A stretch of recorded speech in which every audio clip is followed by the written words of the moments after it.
संवाद उपनिषद श्रृंखला में आज का विषय अग्नि सोम भाग 1। सृष्टि निर्माण में अग्नि सोम के वैदिक सिद्धांत में संप्रेषण के बहुविध स्तर हैं। अग्नि यानी आग, ताप धर्मा, प्रसरण करने वाला, ऊपर को उठते रहने वाला।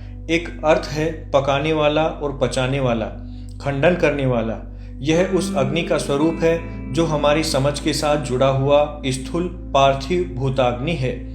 क्योंकि संपूर्ण विश्व का निर्माण ही अग्नि सोम से होता है, तब तो अग्नि सातों लोकों भू भुवः स्वः मह जनः तपः सत्यम में ही मौजूद है, किंतु इसकी उष्णता अथवा दाहकता अनिवार्य नहीं है।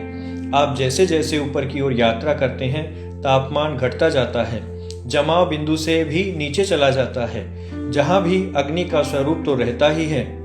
क्योंकि संपूर्ण अक्षर सृष्टि का निर्माण मूलतः अग्नि सोम के सहारे पर टिका है। अक्षर पुरुष की ये दोनों कलाएं सूत्रात्मा या पृष्ठ प्राण कहलाती हैं। इनसे ही सूर्य के नीचे के क्षर पुरुष या मर्त्य लोक का निर्माण होता है। एक बात स्पष्ट है, हमारे सौर मंडल की गतिविधियों का केंद्र सूर्य है। वही हमारा पिता भी है। वही परमेष्टि लोक के चारों ओर 25,000 वर्ष में एक परिक्रमा लगाता है। शेष अंतरिक्ष में अन्य कोई प्रकाश पुंज उपलब्ध नहीं है। सूर्य से हमको ज्योति, आयु और गौ विद्युत की प्राप्ति होती है। यह तब होती है जब हम सूर्य के प्रकाश में होते हैं। संपूर्ण अंतरिक्ष में अंधकार है। सभी पिंड अपने अपने परिक्रमा पथ पर इस अंधकार में ही परिक्रमा करते हैं। इस बीच कभी कोई हिस्सा सूर्य की ओर आ जाता है अथवा सूर्य का प्रकाश परावर्तित होकर आ जाता है, तो हमें प्रकाश उपलब्ध हो जाता है। हम उसे दिन कहते हैं। हमारी पृथ्वी भी इसी अंधकार में से गुजरती रहती है। चारों ओर सोम ही छाया रहता है। जब पृथ्वी का कोई हिस्सा सूर्य के सामने से गुजरता है, तब वहां प्रकाश उष्णता का आभास होता है। आकाश स्थित संपूर्ण सोम अग्नि में बदल जाता है। सोम के अंधकार से जुड़े सभी असुर प्राण भी देव प्राणों में बदल जाते हैं। पृथ्वी निरंतर चलती रहती है। स्वयं भी अग्निपिंड है। आगे से आगे फिर अंधकार में प्रवेश करती जाती है। फिर अग्नि शीतल होता हुआ सोम में बदल जाता है। अग्नि और सोम अलग अलग नहीं हैं, एक ही तत्व के दो स्वरूप बनते जाते हैं। निर्माण ध्वंस को हम माया का ही कार्य मानते हैं। निर्माण की शुरुआत इच्छा रूपी क्षुधा से होती है। यही अग्नि है। इसमें सोम अन्न की आहुति से तृप्ति होती है, शक्ति प्राप्त होती है, तब नए निर्माण किए जाते हैं। शक्ति ही छाया रूपी प्रकाश का कार्य करती है। इसके घटते ही तृष्णा, लोभ, मोह घेर लेते हैं। चूंकि सभी अन्न सोम यज्ञ के कारक होते हैं, अतः जो अन्न हम ग्रहण करते हैं वह भी जठराग्नि द्वारा कार्य रूप अग्नि में बदल जाता है, शरीर के धातुओं में बदल जाता है। ये सभी अग्नि रूप होते हैं। सोम रूप सामग्री का अग्नि द्वारा ही चयन चिति कार्य किया जाता है। कार्य संपादन के अनंतर यही अग्नि चिते निधेय बनकर कार्य का अधिष्ठाता बन जाता है। प्रत्येक अन्न में पृथ्वी, चंद्रमा, सूर्य का अंश भी होता है। हम जो अन्न ग्रहण करते हैं भोजन रूप में, उसके पृथ्वी अंश से हमारे शरीर में सप्त धातुओं का निर्माण होता है। यह घन रूप होता है। अंतरिक्ष का तरल अंश ओज रूप रस होता है। यह शुक्र के आगे का भाव है। शुक्र को ओज का मल कहते हैं। ओज में ही चंद्रमा का विरल अंश रहता है, जिसे महत मन अथवा महान आत्मा कहा जाता है। ओज को इसका मल रूप कहा जाता है। यह सारा प्रकाश अन्न के जठराग्नि के यज्ञ से प्रकाशित होता है। अग्नि स्वयं देव है। अक्षर प्राण ही देवलोक है। सूर्य इंद्र है। अग्नि ही एक स्थिति के आगे सोम और सोम की अग्नि बनता जाता है। पति पत्नी की तरह दोनों ही अर्धनारीश्वर रूप हैं। सोम हर यज्ञ में सखा भाव में रहता है, किंतु गौण रहता है। जिस कर्म में जो गौण रहे वही पत्नी रूप, जो प्रमुख हो वही पति। शरीर से इसकी परिभाषा नहीं बनती। सारी इच्छाएं मन में पैदा होती हैं। मन सोम तथा इच्छा क्षुधा रूपेण संस्थिता अग्नि रूप है। यही प्रथम यज्ञ बनता है। प्राणों की सहायता से वाक पदार्थ अथवा कार्य का निर्माण करता है। वेद के अनुसार यह जगत अग्नि सोम के योग से बनता है। दोनों ही सूक्ष्म तत्व हैं। अक्षर प्राण रूप है। इनका क्षरण नहीं हो सकता। अविनाभाव है। एक दूसरे के बिना नहीं रहते। सोम शीतल, मृदु और स्नेहल रूप होने से अन्न बनता है। जिन व्यक्तियों में ये गुण होते हैं उन्हें भी सौम्य कहा जाता है। सोम का लोक है परमेष्ठी। यही सोम सूर्य में आहूत होकर उसे प्रतिष्ठित रखता है।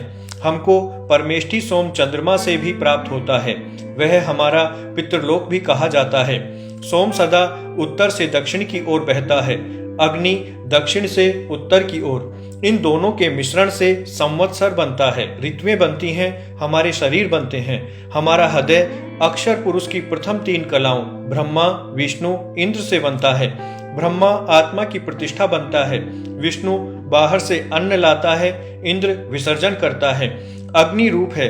ये प्राण जिन अग्नि सोम पर कार्य करते हैं वे भृगु अंगीरा है, सूत्रात्मा अथवा पृष्ठ प्राण कहलाते हैं। भृगु अंगीरा ही अक्षर सृष्टि के अग्निसोम कहलाते हैं।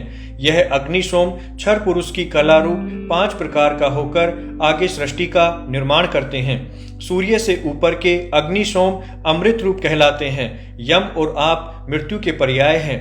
यम भी अग्नि है किंतु मृत्यु धर्मा है। आप भी सोम है किंतु यह भी मृत्यु धर्मा है। अग्नि इस प्रकार 2 भांति दिखाई पड़ता है। एक तो सोम ग्रहण करके यज्ञ का रूप बनता है, दूसरा अग्नि आती हुई सोम की आहुति को रोकता है, उसे यम कहते हैं। अग्नि और सोम के योग से यौगिक अग्नि उत्पन्न होता है। स्थूल और रूपवान होने के कारण उसी को भौतिक अग्नि कहते हैं। जबकि यम के द्वारा अग्नि और सोम का वियोग हो जाता है, तब यह अग्नि बिना सोम के बुझ जाता है। इसी प्रकार जो सोम अग्नि के संयोग से जलकर यौगिक अग्नि बनाता है उसे ही सोम कहते हैं। जो अग्नि से जलता नहीं और दुर्बल होने पर अग्नि संयोग से उड़कर चला जाता है किंतु प्रबल होने पर अग्नि को बुझा देता है, इस सोम को आप कहते हैं। इनमें यम मृत्यु का लोक सूर्य है, अग्नि का लोक पृथ्वी है, सोम का लोक चंद्रमा और आप का लोक चारों ओर फैला हुआ अंतरिक्ष समुद्र है। यदि आप सूर्य की ओर पूर्व में मुंह करके खड़े हों तो आपका दक्षिण दायां भाग दक्षिण दिशा की ओर तथा वाम बायां भाग उत्तर दिशा की ओर रहेगा। दायां भाग दक्षिण से उत्तर को जाने वाली ऋताग्नि के कारण अग्नि प्रधान रहेगा। वाम भाग उत्तर से दक्षिण को जाने वाले ऋत सोम से सोम प्रधान रहेगा। एक ही शरीर में अग्नि और सोम दोनों का भोग होगा। अग्नि पुरुष भाव है, सोम स्त्री भाव है, अतः अग्नि प्रधान दक्षिणांग पुरुष भाव तथा सोम प्रधान वाम भाग स्त्री भाव प्रधान माना गया है। यही अर्धनारीश्वर अथवा शिव शक्ति की प्रतिष्ठा है। दाम्पत्य रूप में सोम रूप शुक्र का स्त्री के आग्नेय शोणित के साथ यजन से अग्नि सोमात्मक प्रजा की उत्पत्ति होती है। यह पुरुष सौम्य एवं स्त्री आग्नेय रूप होते हैं। सोम ही अन्न है, इसी से हमारा सौम्य रूप मन बनता है। भोजन करने के पश्चात इस अन्न का रस बनता है। इस रस की शक्ति से शरीरों के प्राणों को बल मिलता है। जो प्राण भूख के कारण निर्बल हो जाते हैं उनको अन्न के प्राप्त होते ही प्राण जागृत हो जाते हैं। हम कह सकते हैं कि खाया हुआ अन्न ही रस बनकर प्राण रूप ऊर्जा में बदल गया। इसी ऊर्जा की प्रेरणा से इंद्रियों का व्यापार शुरू हो गया। शरीर के जीवनीय शक्ति रूप कर्म शुरू हो गए। अध्यवसाय पूर्वक प्रेरणा बल का प्रवर्तक बन गया, अर्थात प्राण ही हमें कर्म से प्रेरित करता है। यहाँ यह उल्लेख करना उचित होगा कि अन्न से रस बनने की जो प्रक्रिया है उसमें अंतःस्त्रावी ग्रंथियों से निकलने वाले रसायनों की भी महती भूमिका है। ये रसायन हमारे भावों द्वारा नियंत्रित होते हैं। इसी से हमारे शरीर की आकृति नियंत्रित होती है। भावों प्रकृति में परिवर्तन ही सोम की भूमिका है। भाव ही हमारा अन्न बनते हैं। प्राणों की क्षमता भी सीमित होती है। हर तरह के कार्यों में कुछ प्राण अवश्य ही खर्च होते हैं। जो जो हमारे प्राण निर्बल होने लगते हैं त्यों त्यों हमारी कार्य क्षमता भी शिथिल होती जाती है। फिर प्राणों को अन्न की जरूरत, अस्नाया अथवा भूख लगना महसूस होने लगती है। फिर जठराग्नि में अन्न की आहुति, पुनः रस निर्माण और शक्ति का पुनर्भरण, पूरा चक्र चल पड़ता है। यही अग्नि सोम रूप अध्यात्म यज्ञ है। इसी में रस के द्वारा आगे की धातुओं का भी निर्माण होता है। रस से रक्त, मांस, मेद, अस्थि मज्जा और शुक्र का क्रमिक निर्माण होता है। फिर ओज, मन रूप तथा चांद्र प्रदत्त सौम्यता व्यक्ति को शिव तत्व की ओर अग्रसर करती है। विश्व का आधार अग्नि या गति है। यही स्पंद या ऊर्जा है। यही ऋक, यजु, साम रूप अग्नियां है। सोम पदार्थ रूप मैटर है। यह अग्नि के साथ जुड़कर नया निर्माण करता है। जो कुछ निर्माण दिखाई देता है यह सारा जो विश्व रूप है, अग्नि रूप है। सोम सारा ही यज्ञ रूप में नया पदार्थ बन जाता है। अग्नि बनकर अग्नि पर अग्नि की चिनाई करता है। विज्ञान भी इस तथ्य से सहमत है कि ऊर्जा और पदार्थ एक दूसरे में परिवर्तित हो सकते हैं, नष्ट नहीं हो सकते।